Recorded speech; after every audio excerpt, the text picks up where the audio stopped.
کسی وقت بلاوا آ سکتا ہے، کسی وقت یہ زندگی جو ہمارے پاس امانت ہے یہ کسی وقت زندگی ہم سے لی جا سکتی ہے۔ نبی کریم صلی اللہ علیہ وسلم کے پیارے صحابی عبداللہ بن عمر رضی اللہ تعالی عنہما اپنے شاگردوں سے یہ کہا کرتے تھے، اذا اصبحت فلا تنتظر المساء واذا امسیت فلا تنتظر الصباح، جب تم صبح کرو شام کے انتظار نہیں کرو، کیا پتہ شام تمہیں نصیب ہوتی ہی ہے یا نہیں، اور جب شام کرو صبح کا انتظار نہیں کرو، تمہیں کیا معلوم تمہیں صبح نصیب ہوتی ہے یا نہیں۔ زندگی کا کچھ پتہ نہیں، کسی وقت موت آ سکتی ہے۔ لہذا اس فریضے میں، فریضہ حج میں کبھی سستی نہ کیجیے۔ جیسی مالی استطاعت ہو، جسمانی طاقت ہے، جانے کی قوت اور طاقت موجود ہے، مالی استطاعت موجود ہے، ذات راہ موجود ہے، اب حج فرض ہو گیا ہے۔ اب جیسے ہی میسر ہو فوری حج کی طرف جانے کی کوشش کیجیے۔ وہ گورنمنٹ کی طرف سے جائیے یا پرائیویٹ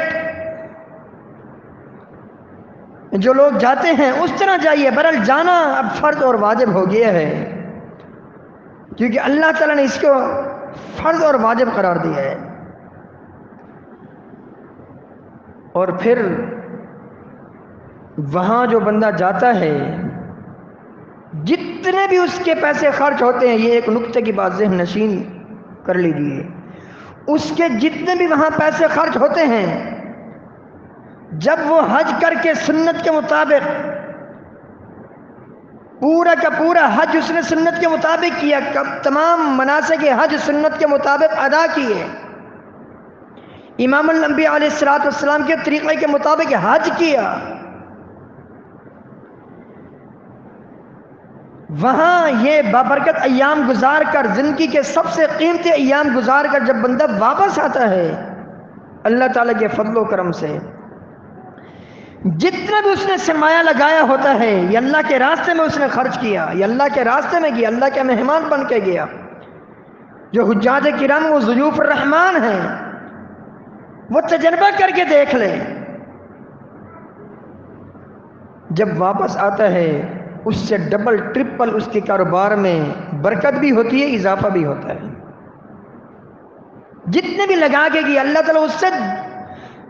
کئی گنا زیادہ اس کو دنیا میں بھی لوٹاتا ہے، آخر میں تو اللہ تعالیٰ نے لوٹانا ہی لوٹانا ہے۔ اب اگر حج کرنے کی استطاعت نہیں،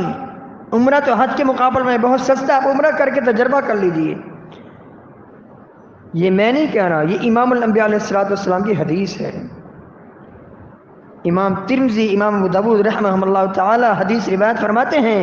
نبی کریم صلی اللہ علیہ وسلم نے فرمایا، تابعوا بین الحج والعمرۃ، حج اور عمرہ تسلسل کے ساتھ کیا کرو، کبھی حج کرنے چلے گئے، کبھی عمرہ کرنے چلے گئے، پھر حج کرنے چلے گئے، پھر عمرہ کرنے چلے گئے۔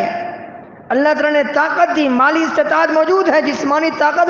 موجود ہے۔ جو بندہ مسلسل اپنی پوری زندگی یہ روٹین بنا لیتا ہے، حج کرنے گیا، فرض حج ہو گیا، پھر اللہ تعالیٰ نے موقع دیا، طاقت دی، مالی استطاعت بھی ہے، پھر حج کرنے چلا گیا، ایک عمرہ کیا پھر عمرہ کرنے چلا گیا۔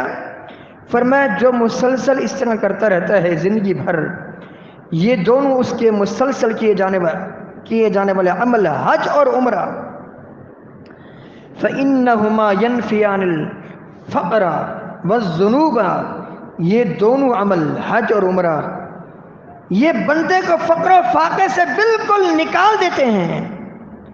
فقر و فاقہ اور گناہ سے بندہ بالکل بہر آ جاتا ہے، گناہ دھل جاتے ہیں، پاک ہو جاتے ہیں، فقر و فاقے سے جان چھوٹ جاتی ہے۔ کیسے؟ فرمایا جس طرح بھٹی سونے اور چاندی اور لوہے کے زنگ کو ختم کر دیتی ہے۔ سونار کے پاس جائے نا، وہ سونے کو جلا رہے ہوتے ہیں، چاندی کو جلا رہے ہوتے ہیں، گرم کر رہے ہوتے ہیں، تاپ رہے ہوتے ہیں، ان کا جو زنگ ہوتا ہے وہ ختم کرنے کے لیے۔ فرمایا جس طرح لوہے اور چاندی اور سونے کا زنگ بھٹی ختم کر دیتی ہے، بعینی ہی اسی طرح مسلسل حج اور عمرے کرنے والا اپنے گناہوں سے بھی پاک ہو جاتا ہے، اور اس کی پوری زندگی جتنی بھی اللہ تعالیٰ نے زندگی رکھی ہے وہ پوری زندگی اللہ تعالیٰ کے فضل و کرم سے فقر و فاقے سے بالکل آزاد ہو جاتا ہے، تمنگری آ جاتی ہے، وہ غنی ہو جاتا ہے، وہ مالدار ہو جاتا ہے۔ آپ تجربہ کر کے دیکھیے، یہ کہ معمولی عمل نہیں ہے، بہت بڑا اجر و ثواب کا باعث یہ عمل ہے۔ جو بھی حج کرنے کے لیے جاتا ہے یا عمرہ کرنے کے لیے جاتا ہے، جو بھی اس کی دعائیں وہ اپنے حق میں دعائیں کرتا ہے، اپنے مرحومین کے حق میں دعائیں کرتا ہے، اپنے کسی مسلمان بھائی کے حق میں دعا کرتا ہے، اپنی فیملی کے افراد کے لیے دعا کرتا ہے، جو بھی دعائیں کرتا ہے اس کی دعائیں قبول ہے۔ صحیح مسلم کی حدیث، نبی کریم صلی اللہ علیہ وسلم نے فرمایا، سابقہ زمانوں میں سے کسی زمانے میں ایک بندہ حج کرنے گیا یا عمرہ کرنے گیا، وہ دعائیں کر رہا ہے، بڑے دور دراز کے سفر کر کے گیا، پرا گندا بال، بکھرے بالوں والا، اور اس کا جسم مٹی سے بھرا ہوا، دعا کر رہا ہے، اس کی دعائیں قبول ہو جاتی ہیں، لیکن اس کی ایک کوتاہی کی وجہ سے اس کی دعائیں رد کر دی گئیں۔ وہ کوتاہی اس کی یہ تھی کہ اس کا کھانا حرام کا تھا، پینا حرام کا تھا، پہننا حرام کا تھا۔ تو حدیث سے کیا پتہ چلا؟ جو وہاں حج یا عمرہ کرنے جائے، جس کا کھانا حلال کا ہو، پینا حلال کا ہو، پہننا حلال کا ہو، یہ جو پیسے لگائے ہیں حج میں یا عمرے میں حلال کے پیسے ہوں، تو اس کی ساری دعائیں قبول ہیں۔ اس کی دعاؤں میں ایک چیز آڑے آ گئی، رکاوٹ بن گئی، وہ تھی اس کا حرام کھانا، حرام پینا، حرام پہننا۔ تو اس کو کہا گیا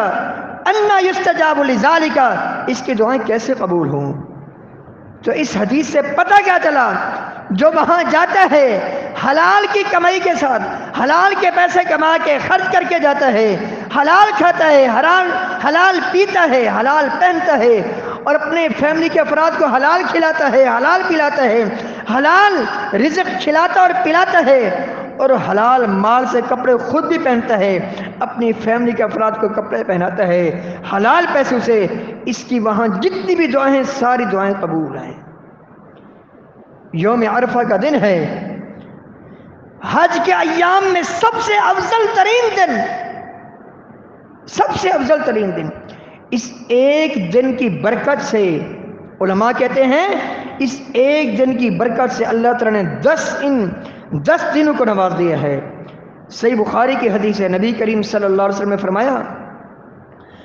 ما من ایام العمل الصالح احب الیہ من هذه الايام، یعنی 10 ذی الحجہ، دنیا کے جتنے بھی دن ہیں، مسند احمد کی حدیث، ما من ایام الدنیا، دنیا کے جتنے بھی دن ہیں، 360 دن، سال کے دن بنتے ہیں 360 عربی کے لحاظ سے، ان 360 دن میں سب سے افضل ترین جو دن ہے وہ یہی 10 دن ہیں، 10 ذی الحجہ کے ابتدائی 10 دن۔ اس کی وجہ کیا ہے؟ علماء کرام نے یہاں وضاحت فرمائی ہے، یوم عرفہ کی وجہ سے اللہ تعالیٰ نے ان 10 دنوں کو فضیلت عطا فرمائی ہے، یوم عرفہ کی وجہ سے۔ اور پھر نبی کریم صلی اللہ علیہ وسلم نے فرمایا، جو بندہ ان 10 دنوں میں 10 ذی الحج کے ابتدائی 10 دنوں میں جو نیکی کرتا ہے، اتنی نیکی اللہ تعالیٰ کو کسی اور دن میں قبول، کسی اور دن میں محبوب نہیں، جتنی محبوب اللہ تعالیٰ کو ان 10 دنوں میں کی جانے والی نیکی ہے۔ عرض کیا گیا، اے اللہ کے رسول صلی اللہ علیہ وسلم، اگر ایک شخص ایسا ہے اللہ کے راستے میں جہاد کے لیے نکل پڑا، مار کے جہاد میں گیا، یہ جو بندہ ہے یہ جہاد کے میدان میں ہے، یہ اپنی جان کو اللہ تعالیٰ کی راہ میں قربان کرنے کے لیے نکلا ہوا ہے، کیا جو ان 10 دنوں میں عمل کرے گا یہ شخص بھی اس شخص کے عمل تک نہیں پہنچ سکتا؟ یہ شخص جو اپنی جان کے ساتھ نکلا، اپنی جان کو اللہ کے راستے میں لٹانے کے لیے، کیا یہ شخص بھی اس شخص کے اجر تک نہیں پہنچ سکتا جو ان 10 دنوں میں محنت کرتا ہے، نیکیاں کرتا ہے، گناہوں سے بچتا ہے، فرائض واجبات کی پابندی کرتا ہے، نوافل کا اہتمام کرتا ہے۔ فرمایا جی ہاں، یہ مجاہد فی سبیل اللہ بھی اس شخص کے اجر و ثواب تک نہیں پہنچ سکتا جو ان عشرہ ذی الحج کے ابتدائی 10 دنوں میں جو نیکیاں کرتا ہے۔ ہاں الا رجل خرج بنفسه وماله ولم یرجع به، فرمایا ہاں وہ مجاہد فی سبیل اللہ جو اپنے مال کے ساتھ نکلا، سواری کے ساتھ نکلا، زاد راہ کے ساتھ نکلا، شہید ہو گیا، مال بھی ظالموں نے، کافروں نے اس کا مال بھی چھین لیا، خود بھی اللہ کے راستے میں قربان ہو گیا، اپنے جان کی بازی لگا دی، اللہ کے راستے میں کٹ گیا، شہید ہو گیا، اللہ تعالیٰ کے فضل و کرم سے اس کے درجے تک کوئی نہیں پہنچ سکتا۔ اس کے علاوہ جو غازی بن کر واپس آتا ہے وہ غازی بھی اس شخص کے درجے تک نہیں پہنچ سکتا جو ان 10 دنوں میں اللہ تعالیٰ کے فضل و کرم سے، اللہ تعالیٰ کی دی ہوئی توفیق سے جو نیکیاں سر انجام دیتا ہے، فرائض و واجبات کی پابندی کرتا ہے۔ تو یوم عرفہ کی وجہ سے ان 10 دنوں میں فضیلت حاصل ہے۔ یوم عرفہ کی کیا فضیلت ہے؟ صحیح مسلم کی حدیث، نبی کریم صلی اللہ علیہ وسلم نے فرمایا اس دن جتنے بھی سال کے دن ہیں تمام کے تمام دن میں، حتیٰ کہ اگرچہ وہ رمضان کی راتیں ہی کیوں نہ ہوں، حالانکہ ہر رات مسلمانوں کی گردنیں جہنم سے آزاد ہوتی ہیں، لیکن فرمایا جتنی گردنیں مسلمانوں کی یوم عرفہ کو جہنم سے آزاد اللہ تعالیٰ فرماتا ہے اتنی زیادہ گردنیں کسی اور دن میں جہنم سے آزاد نہیں ہوتی۔ یہ ہے کتنی بڑی فضیلت۔ فرمایا اس دن جب حجاج کرام میدان عرفات میں موجود ہوتے ہیں، سب مختلف نسلوں کے، مختلف زبانوں والے، مختلف علاقوں سے آئے ہوئے اللہ کے مہمان، سب کا ایک ہی لباس ہوتا ہے، سب رو رو کر، گر گرا کر اپنے رب سے دعائیں کر رہے ہوتے ہیں، اپنے گناہوں کی طرف معافی مانگ رہے ہوتے ہیں۔ اللہ تعالیٰ فرشتوں کے سامنے فخر کرتا ہے، اے فرشتوں دیکھو یہ وہی میرے بندے ہیں جن کے بارے میں تم نے تبصرہ کیا تھا کہ یہ لوگ دنیا میں جا کر خون بہائیں گے، یہ خون ریزی کریں گے، فساد برپا کریں گے، آج دیکھ لو کس قدر یہ میری رحمت کے متلاشی ہیں، دنیا کے کونوں کونوں سے آج آئے ہوئے ہیں، آج مجھے منانے کی کوشش کر رہے ہیں، مجھ سے اپنی خطاؤں کی، اپنی گناہ کی معافی مانگ رہے ہیں، تم گواہ ہو جاؤ، اللہ اکبر، میں نے ان سب کی مغفرت کر دی ہے۔ یہ اسی دن کی بات ہے، میرے اور آپ کے لیے کیا ہے؟ کیونکہ یہ تو حجاج کرام کے لیے ہے نا، میرے اور آپ کے لیے یہ ہے۔ نبی کریم صلی اللہ علیہ وسلم نے فرمایا صوم یوم عرفہ احتسب علی اللہ ان یکفر السنۃ الماضیۃ والباقیۃ، جو اسی دن 10 ذی الحج کا جو روزہ، 9 ذی الحج کا جو روزہ رکھتا ہے، یوم عرفہ کا جو روزہ رکھتا ہے 9 ذی الحج، فرمایا اللہ تعالیٰ اس کے 2 سال کے گناہ معاف فرما دیتا ہے، ایک گزشتہ سال، دوسرا آنے والے سال، 1 سال کے پیش کے گناہ معاف ہو رہے ہیں، جو سابقہ، جو پچھلا سال ہے، ماضی کا گزرا ہوا سال ہے، اس سال کے بھی صغیرہ گناہ معاف ہو گئے۔ اور پھر فرمایا بہترین دعا جو یوم عرفہ کو انبیاء علیہ السلام نے جو دعائیں مانگی، جو آج حجاج کرام اس دن دعائیں مانگی گئے یوم عرفہ کو، جو میں نے اپنے امتیوں کو جو دعا کی تعلیم دی ہے اور دے رہا ہوں، وہ یہ دعا ہے، میں اور آپ کثرت سے یہ دعا پڑھیں، لا الہ الا اللہ وحدہ لا شریک لہ لہ الملک ولہ الحمد وہو علی کل شیء قدیر۔ یہ دعا کثرت سے پڑھیے، ہر وقت پڑھیے، ہر لمحے پڑھیے، خاص کر اس دن یہ دعا کثرت سے پڑھیے یوم عرفہ کو۔ اور پھر ساتھ ساتھ یہ بات بھی ذہن نشین رہے، حج کی فضیلت یہ ہے، مزید نبی کریم صلی اللہ علیہ وسلم نے فرمایا جو بندہ حج کر لیتا ہے، حج مبرور کرتا ہے، حج مبرور اس حج کو کہا جاتا ہے جس میں تمام کے تمام مناسک حج سنت کے مطابق ادا کیے جائیں۔ بندہ ان 5 دنوں میں مسلسل 8 ذی الحج سے لے کر 13 ذی الحج تک مسلسل بندہ اللہ تعالیٰ کی اطاعت کرتا رہا، فرما برداری کرتا رہا، اللہ تعالیٰ کا ڈر اور پرہیزگاری اسی کے دل میں رہی، ذکر و اذکار کرتا رہا، قرآن کی تلاوت کرتا رہا، کبھی تلبیہ پڑھ رہا ہے، کبھی قرآن کی تلاوت کر رہا ہے، کبھی استغفار کر رہا ہے، کبھی اپنے رب سے کونے میں جا کر دعائیں مانگ رہا ہے، ان 5 دنوں میں جو اسی طرح یہ 5 دن گزار لیتا ہے، فرمایا یہ حج مبرور ہے، اس کی جزا اللہ کے ہاں جنت کے علاوہ کچھ ہی نہیں ہے، اس کو سیدھا جنت میں یہ جائے گا، اس کو جنت ہی ملے گی۔ اور پھر دیکھیں شریعت کی وسعت، دیکھیں شریعت کی سماعت اور آسانی دیکھیں، اگر اسی دوران کسی حادثے کا شکار ہو جاتا ہے، اللہ تعالیٰ خیریت سے تمام حجاج کرام کو اپنے اپنے علاقوں میں واپس لوٹائے۔ آخر یہ سفر ہے، آخر اس میں پریشانی آ سکتی ہے، کوئی تکلیف آ سکتی ہے، فرمایا اگر احرام کے دوران کوئی فوت ہو گیا، احرام کے دوران 8 ذی الحج سے لے کر باقی کے جو ایام ہیں، ان دنوں میں حج کے دوران اگر کوئی فوت ہو گیا، کل قیامت کے دن احرام کی حالت میں اٹھے گا، احرام ہی کی حالت میں، جیسا کہ صحیح بخاری سے مسلم کی حدیث ہے، ایک شخص کی وفات ہوئی احرام کی حالت میں، امام الانبیاء علیہ السلام نے فرمایا احرام کی 2 چادر میں اس کو کفن دے دو، اس کو غسل نہیں دو، اس کے سر کو نہیں ڈھکو، اس کے چہرے کو نہیں ڈھکو، اور اس کو خوشبو نہیں لگاؤ۔ کیوں؟ اس لیے کہ قیامت کے دن یہ اسی حالت میں اٹھے گا۔ فَإِنَّهُ يُبْعَثُ يَوْمَ الْقِيَامَةِ مُلَبِّيًا، آپ کے سامنے کا واقع ہے، بندہ فوت ہوا، سواری سے گرا فوت ہوا، آپ نے فرمایا اس کو میرے پاس لاؤ، لایا گیا، آپ نے فرمایا لا تخمروا راسہ ووجہہ، اس کے چہرے کو نہیں ڈھکو، اس کے سر کو نہیں ڈھکو، اس کو خوشبو نہیں لگاؤ۔ کیوں؟ کیونکہ قیامت کے دن یہ جب اٹھے گا، اس کی زبان پر یہی الفاظ ہوں گے لبیک اللہم لبیک، من آج تک وہ حج کی حالت میں ہے، قیامت تک وہ حج کی حالت میں رہے گا۔ تو حج سے ملنے والے اور قربانی سے ملنے والے جو سب سے اہم ترین اسباق اور دروس ہیں، ان میں سے ایک ہی سبق جو دونوں عمل میں مشترک ہے، وہ ہے اللہ کی توحید کا سبق۔ لبیک اللہم لبیک لا شریک لک لبیک، حاجی کسی علاقے سے ہو، وہ بڑے صغیر سے ہو، وہ کسی اور علاقے سے تعلق رکھتا ہو، وہ امریکہ سے ہو، وہ برطانیہ سے ہو، اس کی زبان پر یہی ہوتا ہے اے اللہ میں یہ اعلان کرتا ہوں تیری بادشاہت میں کوئی شریک نہیں، تیری عبودیت میں، تیری عبادت میں کوئی شریک نہیں، بادشاہت میں کوئی شریک نہیں، تو اکیلا ہے، تو تنہا ہے، ہر قسم کی عبادت اور بادشاہ تیرے لیے ہے۔ حج سے بھی یہی درس ملتا ہے اور قربانی سے بھی یہی درس ملتا ہے۔ تو توحید اگر دل میں ہوگی، توحید کی غیرت، توحید کی محبت، شرک کی نفرت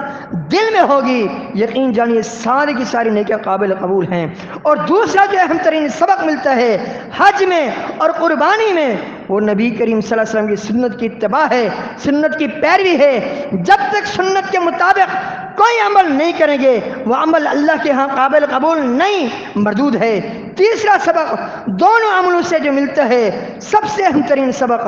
وہ یہ ہے کہ اخلاص کے ساتھ حج کیا جائے، اخلاص کے ساتھ قربانی کی جائے، اخلاص کا ہمیں درس ملتا ہے۔ تمام کے تمام اعمال میں ریاکاری سے بالکل کلی طور پر بچا جائے، اجتناب کیا جائے، کیونکہ ریاکاری والا عمل اللہ تعالیٰ قبول نہیں فرماتا۔ چوتھا سبق جو دونوں عملوں سے ملتا ہے، حج سے بھی ملتا ہے اور اس کے ساتھ ساتھ قربانی سے بھی ملتا ہے، وہ یہ ہے کہ ہمارا رزق حلال کا ہو، حرام کا نہ ہو، کیونکہ صرف اور صرف اللہ تعالیٰ حلال رزق کو ہی قبول فرماتا ہے، حلال مال سے خرچ کیا ہوا مال قبول فرماتا ہے۔ اگر ہمارا کھانا اللہ نہ کرے حرام کا ہو، پینا حرام کا ہو، پہننا حرام کا ہو، اللہ نہ کرے کاروبار سود کا ہو، حرام کا کاروبار ہو، رشوت کھا کھا کے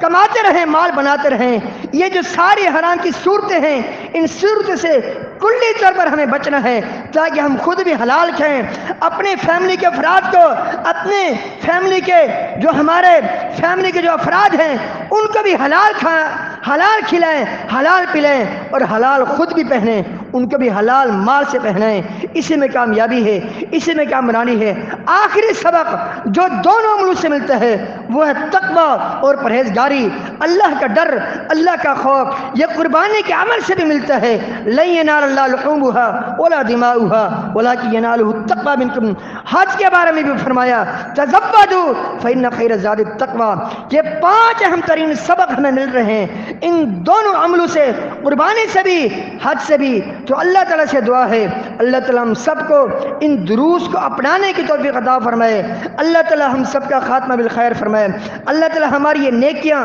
یہ کوششیں، یہ کاوشیں اللہ تعالیٰ قبول فرمائے۔ خاص کر یہ جو ابتدائی عشرہ آنے کو ہے، ذی الحج کا ابتدائی عشرہ، اس عشرے میں اللہ تعالیٰ ہمیں توفیق دے کہ کثرت سے اس کا ذکر کریں، قرآن پاک کی تلاوت کریں، فرائض و واجبات کی پابندی کریں، کیونکہ جیسا کہ ساتھیوں نے سنا اس عشرے میں کی جانے والی جتنی بھی نیکیاں ہیں اللہ تعالیٰ کو سب سے زیادہ محبوب ہیں۔ اللہ تعالیٰ سے دعا ہے اللہ تعالیٰ ہم سب کو اپنی اصلاح کرنے کی توفیق عطا فرمائے۔ استغفر اللہ لی ولکم ولسائر المسلمین۔